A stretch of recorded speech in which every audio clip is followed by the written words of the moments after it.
Thank you, Joss. I'm here today to talk to you about a four-letter word, a word that many of us overuse. The word I want to talk to you about today is hope. It's become a little bit of a platitude. We say things like, I hope you're going well, or I hope you're coming to the bar tonight. To actively hope for something is to build a vision of a fairer, kinder, and better existence with our deepest desires. There is a gap between the world how it is today and how it should be like, and it is up to us to close that gap. I know it's very easy to get absorbed in all the negative news. We live in a world of polycrisis, so who could be blamed to react with apathy and cynicism? But apathy and cynicism are exactly the things that keep us from moving forward in positive ways. It can be comforting and easy, but it is also lazy and destructive. You resign yourself to the cheap seats, you become a spectator, and you're not in the arena. It is hard not to get absorbed by complexity, but let's control the things that we can control and let go of the things that we can't. Let's actively invest in hope. I often think of hope as burning embers that remain when everything's bleak. They remind us of the strength of the fire that it once was, and we need that strength as we keep navigating against challenges and setbacks, and always taking one step after the next towards that vision of hope. At Patagonia, we're an outdoor apparel company, and we are selling clothing for silent sports such as climbing, mountain biking, trail running, and fly fishing. Above everything, I think we're selling hope. Our environmental campaigns always strike a note of hope, even though we are shining a light on the trouble that we're in. Especially our films shine a light, and we are being honest about the harms done to ecosystems, and we always center the people that are building solutions. Our audience should never leave a film without being fired up and ready to join the movement and act. Working at Patagonia, I encounter many hopeful stories, working alongside grassroots communities. Today, I want to share 3 stories with you. You might be wondering what this is. This was once a wild and free-flowing river. And then foreign investment came, wanted to monetize nature, built a dam, killed the river, and moved on to the next one. Just imagine there are 3,000 hydropower plants planned or built in the Balkan Peninsula, without a regard for the wishes of community and for what will be lost forever in the ecosystem. Now, what kind of superhero force do you think could stop these destroyers of nature? These are the brave women of Kruščica. In 2016, when the go-ahead was given to build 2 hydropower plants on the Kruščica River, the community knew their lives were going to change forever. The Kruščica River lies in a natural habitat, it's unspoiled, and it is also a water source for the people living there. It's a lifeline for the village of 145,000 people. They had to stop this, and the only way they could was with their bodies. All the heavy machinery would have to travel over a small wooden access bridge. The community knew the protest had to be led by women, as history told them that women were less likely to be attacked by angry contractors, police, or security. The protesting women stayed for 503 days and nights, and during cold winter nights, ongoing intimidation, and even physical attacks, being punched and hair pulled out. Despite the risks they were facing every day, the blockade was a place of hope and positivity. There were children playing amongst the blockade, neighbors came around to drink strong coffee and would take care of the protesters.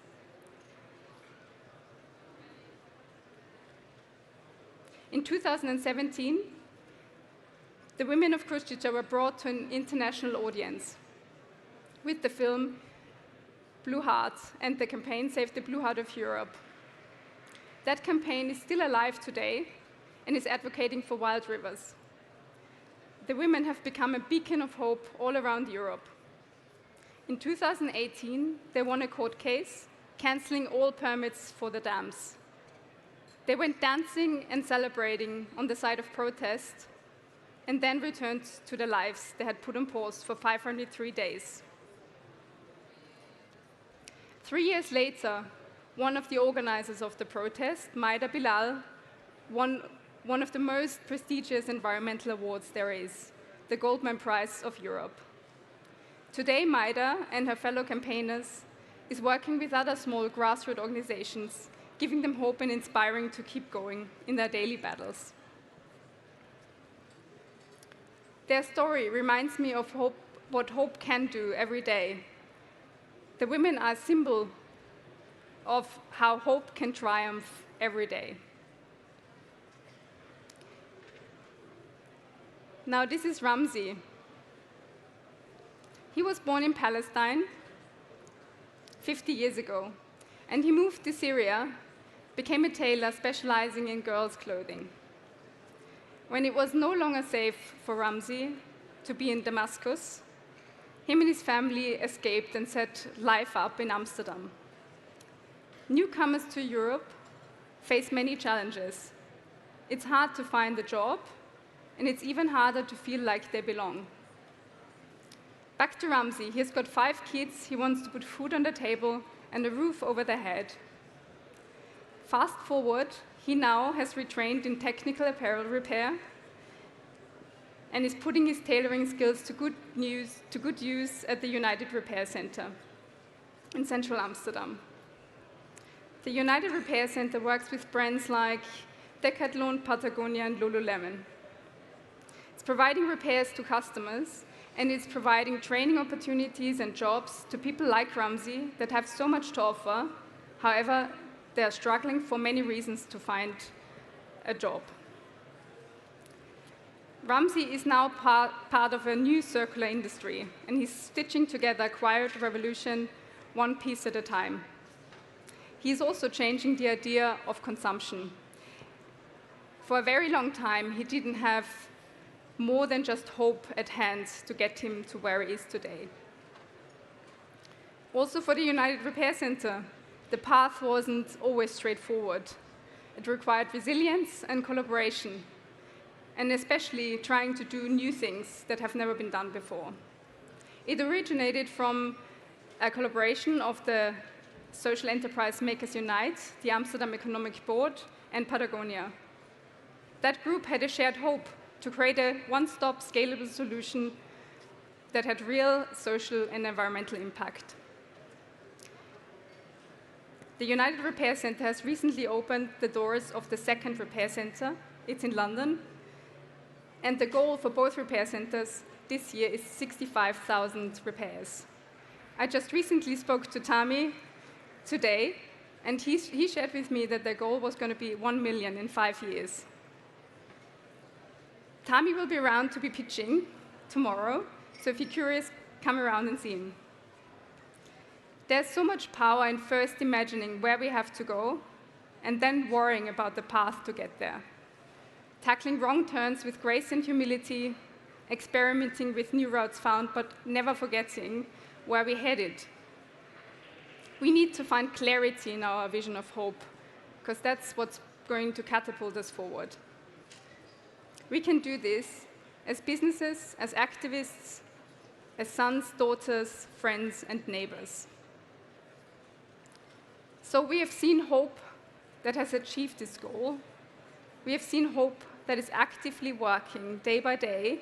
And now you'd be wondering, what is this third story about? It's the most courageous kind of hope. It's the hope when everything still seems bleak and impossible, and when the future is not clear yet. In a few seconds, you'll be seeing the trailer of the new Patagonia film, A Salmon Nation. It tells the story of the Icelandic community fighting against the advancement of the salmon farming industry. This is a vision of hope, a fresh hope at the very beginning of the journey.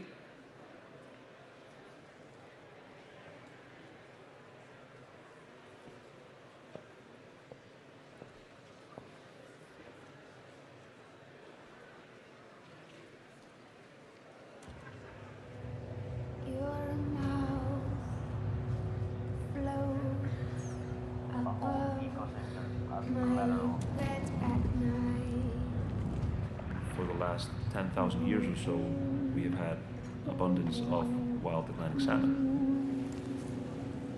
Our historical roots go deep within our relationship with the salmon. If the salmon is lost, then we're not just losing our roots, we are losing our future.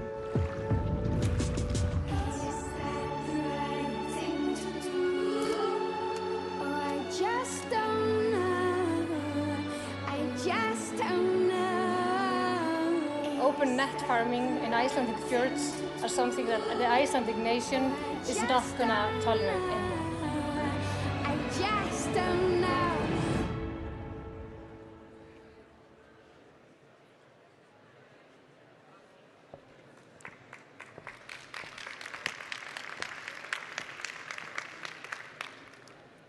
Thank you. I was lucky enough to spend time with many of the people involved in the movement, and I was really impressed by their hope. They've been involved in this movement for many years, and they've seen things turn for the worse. The film is a beautiful film because it tells the story of overcoming fear with hope. And that's the best way of building a strong, just, and healthy future in Iceland, but also all around Europe. So now, before I leave you, I would like to ask you to contemplate what I said before. There's a gap between the world, how it should be like, and how it is today. And it is up to us to close that gap. To do that, we have to share our stories of hope. So now take a second to think about what your story of hope is, and take a step towards a fairer, kinder, and better existence, and share that story. Thank you.